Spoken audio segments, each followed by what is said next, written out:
So let's talk about a little bit about, first of all, what do you grow, and because we know you're natural as well. So Right. let's just start there. So we grow a little of everything: fruit trees, grapes, berries, two greenhouses. So a little of everything. And then, of course, we have the pasture where we have the cows.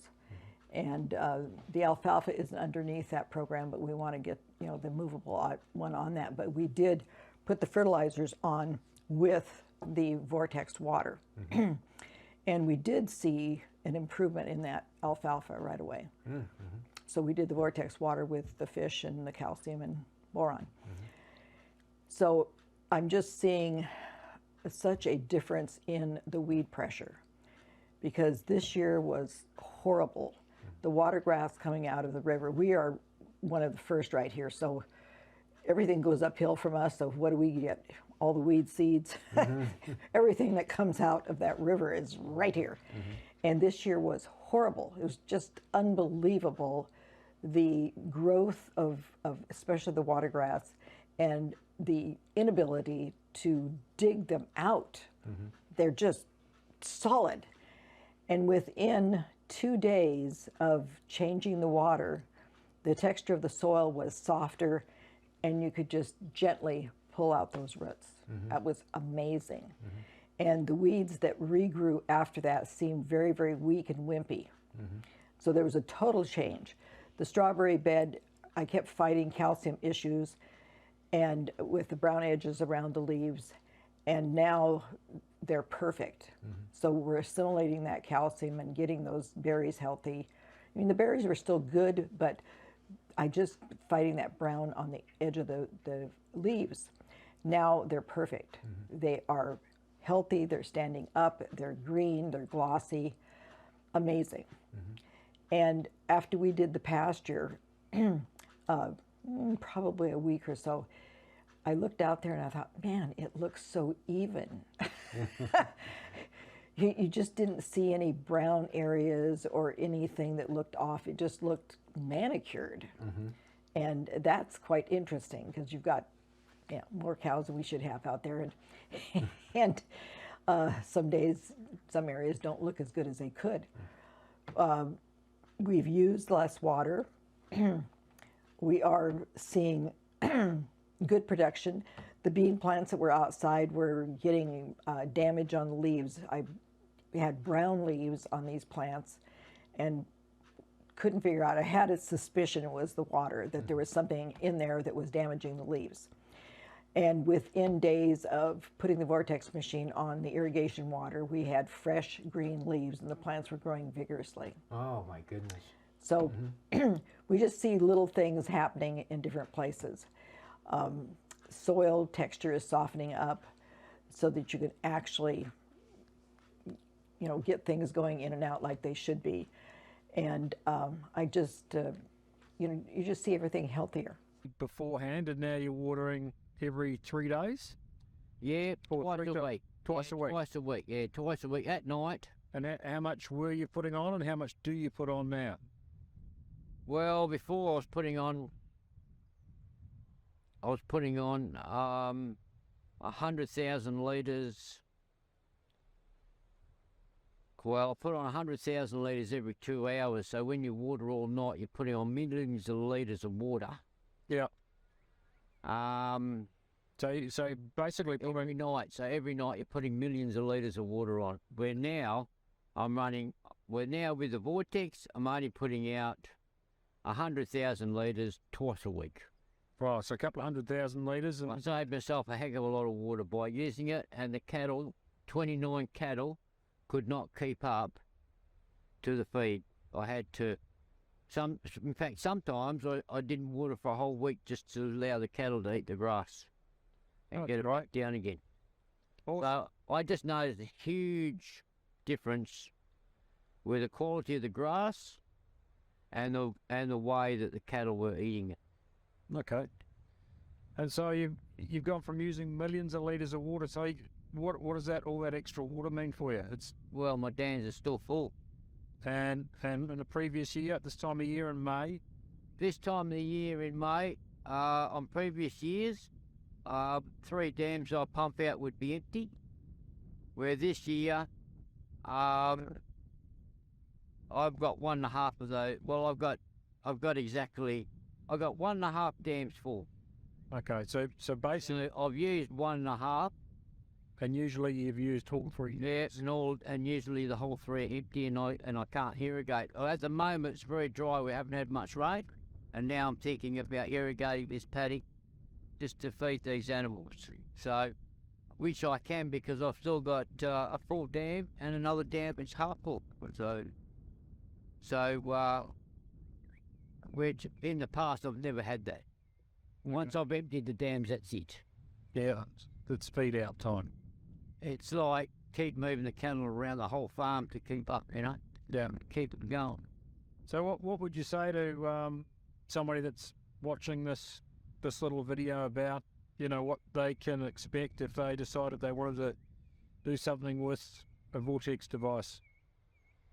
Well, at the first, when I first started using it, I didn't know how it was going to work, but the first one I put on was on my fruit trees up at the house, and I noticed that my fruit trees tripled in fruit straight within, and I noticed trees that I've just planted that don't have fruit for a year or two had fruit straight away the first year. That was a pretty good sign for me to carry on and get another Vortex and try it down on the irrigation paddock. So that's what I did, and yeah, if you want to.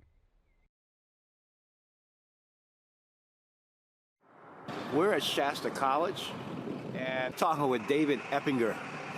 And they have a School of Agriculture. Tell us about that.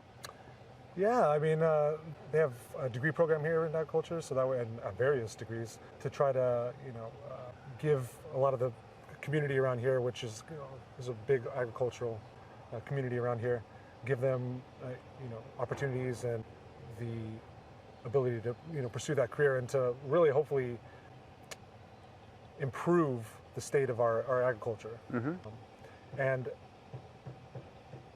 after discovering water and discovering how important it is in agriculture, that's something that really touched me and made me want to be a part of this growing, I don't want to call it trend, but this Movement. it's really a movement. Absolutely. Exactly. It's an event, as I see it.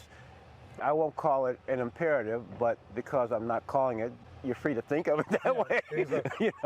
But the point is, current farming practices are missing a whole bunch of benefit by having this commodity view of what water is, okay? And thinking that simply if it's wet, if it's H2O, so to speak. Water is never H2O. Water is H2O plus whatever is in it. Exactly. And essentially, whatever's in that water could actually retard and bring down your effects, actually increase costs, increase the amount of inputs that you have to put down, because a lot of them are getting clogged up and accumulated in the pipes and they never get it to the soil, or the water is evaporating and it never gets, there's a lot of waste happening that because you don't see it or don't understand it, people aren't talking about. Yeah. But the fact of the matter is the trends continue to go worse unless you start looking at it and seeing what can you do that's different. Exactly. And that's where you had or the college has been open to looking at this. Is that correct? That's right, yeah. So I started just taking a sustainable agriculture class here just to kind of get my feet wet and try to, meet some of the people on campus here, some of the people in the agriculture department. And after taking that class and really seeing how they are acknowledging the issues that they're having, but they're not understanding how to do anything about That's right. They don't have a sense of what to do about it, yes. Exactly. So my teacher at the time was the head of the farm over here. And me and her got really close, and I exposed her to some of this information. And she encouraged me to, to test it and see. And so we worked out a way where I could essentially do some trial runs with hydroponics and growing. Right. And we grew 3 different varieties of lettuce. We did arugula, we did spring mix, and then we did butter lettuce.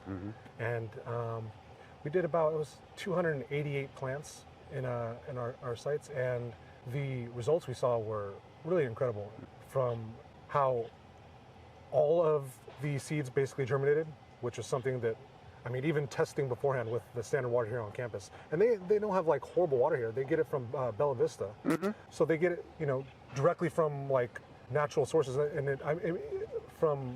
I think from their Bella Vista spring over here. And when we would germinate seeds, we'd probably get maybe like 50% of them would germinate, you know? Wow, okay. Typically. Even on spring water. And on their, Yeah, okay. their spring water here.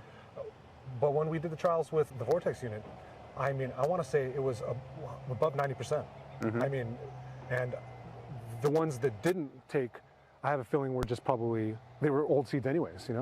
These were expired, so she wasn't even expecting them to be much beyond. She was like, 50% is good.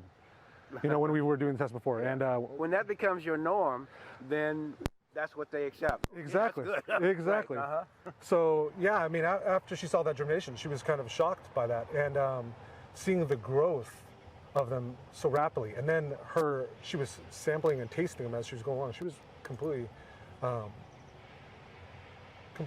shocked by how the difference, you know, someone who's been growing for 20 plus years of her life, you know, trying all these different methods, and then having something as simple as just, you know, changing your water, having that big of an effect. It was really something special. And Yeah, and it's interesting how progressive it is. I know when we first came out, the murkiness of the troughs. Oh, they were disgusting. Yeah. In 2 hours, there was so much algae, and it looked like sewer water. It's brown, and it just had all this stuff in it. And using the Vortex water, I took a picture of the first day that we did it. We had to scrub the tanks really well to get the stuff out of the pores of the plastic. And I took a picture the first day. I took a picture on the 5th day, and you could tell no difference. In fact, the picture looks kind of weird because it looks exactly the same. And 2 weeks later, it was exactly the same. There was no growth of algae or anything of this sort. Okay. So the tanks, the water tanks for all the animals are in good shape, and it stays nice, crystal clear. It looks really good. You're not scrubbing tanks every day and Cloroxing everything and spending a lot of time trying to get the algae off of it. I know. And the smell, oh my goodness. Smell like sewer water all the time. You go past tank and go, ugh, you know. Now, I hadn't noticed that when I was here, so that was part of the experience before that. Yes. Yeah, and you know, it's like, what are you supposed to do for 8 acres? Yeah. So this took care of the problem, and the plants and animals are going to be healthier as time goes on because of having clean water. I'm just excited as all get up for next year. Yeah, and that was a thing too, because we got here after the season had started. So you had already seen some degradation Yes. in the quality, in spite of using Everything all that I natural. do. Yeah, Yes. all the things you do. Well, this was the thing that I do my soil tests, I do beneficial microbes, I do all these things. Why am I getting this black, scummy stuff on the top of the soil in the greenhouse? I knew that there was an issue. It's just like I hadn't done anything. And you go in rototill and you have this gumminess that I should not have. And I knew from times previous that when the irrigation water went off and we went back to house water, that it improved. So I knew it was the irrigation water. But when you have an 8-acre farm, it's not like you can run house water on all of it. And of course that puts pressure on our well too. But this took care of it in about 36 to 48 hours. We saw the difference and things started turning around. So now areas that were heavily compacted before, I've gone out and tilled with the tractor, and the soil is fine granules and looking very, very nice. So I'm so excited for next spring because I love growing potatoes. I grow 6 varieties, and they do well in good soil. It's telling us, first of all, that natural inputs and unnatural water don't get you natural results. Okay, No. optimal results. So let's put it like- Exactly. Yeah. That is, well, Also, you think about your septic tank. When you have contaminated water going into your septic tank, you're not getting the microbial breakdown in the septic tank that you want to have. Right. And there's just so many issues on so many levels when the water has contaminants that you don't even think about. To say nothing of things like filters and hot water heaters and your clothes. Getting your clothes white again without 10 tons of bleach is fantastic, because I don't like to use a lot of bleach. I use very, very little. And seeing things cleaner, whiter, softer. Yeah, you were talking about a towel that had been stiff for quite some time, and now all of a sudden, It's soft. yeah. Yeah, it was a large washcloth, and it was really thick and heavy.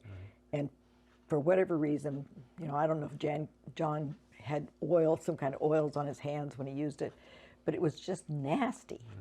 And I soaked it in Clorox water all day. I used hydrogen peroxide, and I couldn't get the dinginess out of it to, where I thought it was looking nice. And the stiffness, I'm going, how can you wash and dry it and it's stiff? And it took a few washings, probably washed it, 3 times, and finally it's soft and white. And so there was something in there that, the detergents weren't breaking down, the regular water wasn't breaking down, and now it is. So it's going to get better as time goes on. Your toilets look cleaner. Only takes a second to, wash down a toilet. There's just so many. One person said, don't have the water spots on my faucets in the kitchen. All kinds of little things that you never think about that are an improvement and showing that the water does work. All right. When you first put the devices on, what was the first thing you noticed? Oh, the quietness running of the pumps. Yep. We had one quite rowdy pump, and it, I don't know what percentage, but we couldn't talk in the shed when it was running, and once we put the units on, we could talk in the shed, which was quite amazing. And we saw the amps, they were drawing sort of 32, 33 amps, went down to about 27 amps. Well, that's significant power saving. Yeah. Well, today's a pretty monumental day. The Vortex separated trailer is being test driven for the first time here in sunny southwest Western Australia, and after many years of development and construction, we've finally got the big boy running. This will be used in wastewater treatment and in dam restoration and separating solids out of water. So the water spins through those 8 turrets, and the particulates drop out the bottom. The water then goes through a Vortex device, a static mixer here in line, so you can see what the water quality is like coming out, and then just runs out at the back of the trailer. But when it's running flat out, it will do up to 150 psi, pounds per square inch, and hopefully we can start to make a big difference out there in the water world. Thanks for the great Marky, who's made this all possible, and exciting times. I know the guys in the US are very close to having some new Vortex tech up and running. It's under construction as well, similar but different to this, but exciting times in the world of wastewater treatment, non-chemical wastewater treatment. Chat to you soon. Exciting times.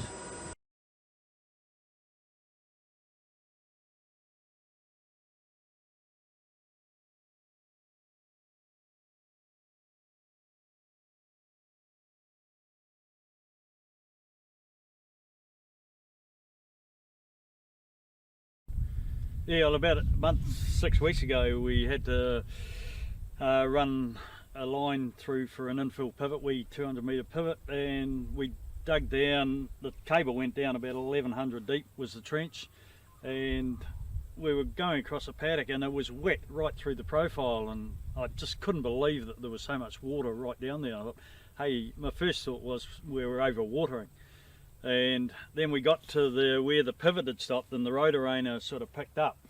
And we'd had a couple of issues with the rotor and the rotor was sort of slightly behind the 8 ball, which wasn't an overly fair comparison, but we dug up dust, 150 down, Yeah. and right to the bottom of the trench was dust.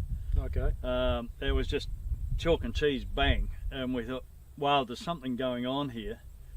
And my first thought is, oh no, how much are we overwatering?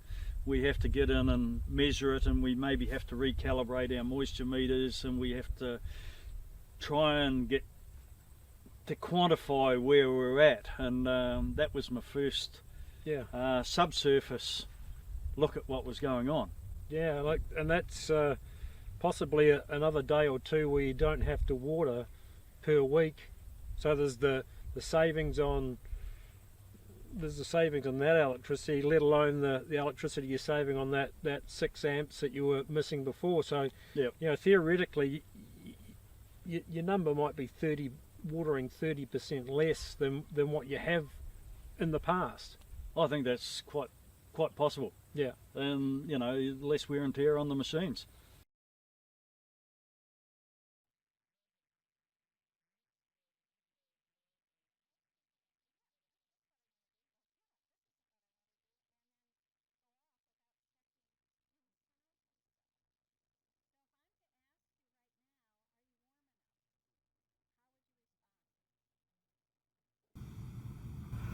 Can you give a little bit further in-depth comment on the structured water itself? The structure as far as how it helps the body? The body, and it's called more than the body. That's our primary interest, is that it does more than just a physical thing. It helps everything that exists above time. Now, how could that be? Some of you already get it, some of you are contemplating this. If you take in anything within your body, you are affecting the smallest of all creatures. We're expecting a grain of sand because it's all oneness. So as you bring into balance, as you heal you, as you heal your body, that is the microcosm and the macro. Everything living exists is affected. So therefore, you bring about a wave of energy across the planet, helping to bring everything to a new level. It's evolution. Do you understand? I do, and the aspect about the impact that the structured water has on the coating of the parts, which is what we all want here. What is that link? Understand that as you bring the structured water that holds this perfect template within the physical form, it helps to move across the denser energies that are encasing the heart, so it is easier to open the heart. Let me explain it another way. If you have something in a container and you want to get the purity to the energy that is within the container, first you have to move that density that is around the container. As you drink the structured water, and this is one of the many ways, understand this isn't the only way. There are many other components that are playing to work with the heart to get it open. But this, as the structured water does its part, it's like what you have on the earth plane you call Pac-Man. It eats away at that denser energy because it's bringing it into healing energy, that it no longer needs to be encased in that way, and the heart then is able to come out and shine. It brings about the separation of duality because we've been cut off from our hearts, living in your heads. You lived in your head because that was the only way to survive, and that was a part of the blueprint at that time upon Mother Earth of darkness and density. Now, as the energies are rising, it is time to move that gateway that has been cutting the heart and the mind off, and bring the mind and the heart together. Structured water helps to facilitate that. It helps to heal the cells so it is working at its best potential. When you do not feel well, it is very difficult to think well. When you start feeling better, you are able then to monitor your thoughts, and structured water helps with that. Now, there are those upon the earth plane that are still housed very much in their casing. It will get through to them, although it's not yet their timing. Everyone has their divine blueprint. But as more and more heal, in whatever way it is they're choosing to heal, some choose to heal through knocks upon their door that are quite painful, and others look at others and say, I don't want that journey, I think I'll take this and I will learn. So I do not have to let that out. Do you understand it, Byron? Yes, I do.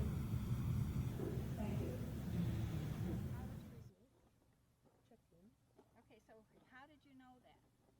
Because I've been so cold in there. Yeah, but you had to check into your body, didn't you? Well, I'm talking about... Yeah. Okay. All right.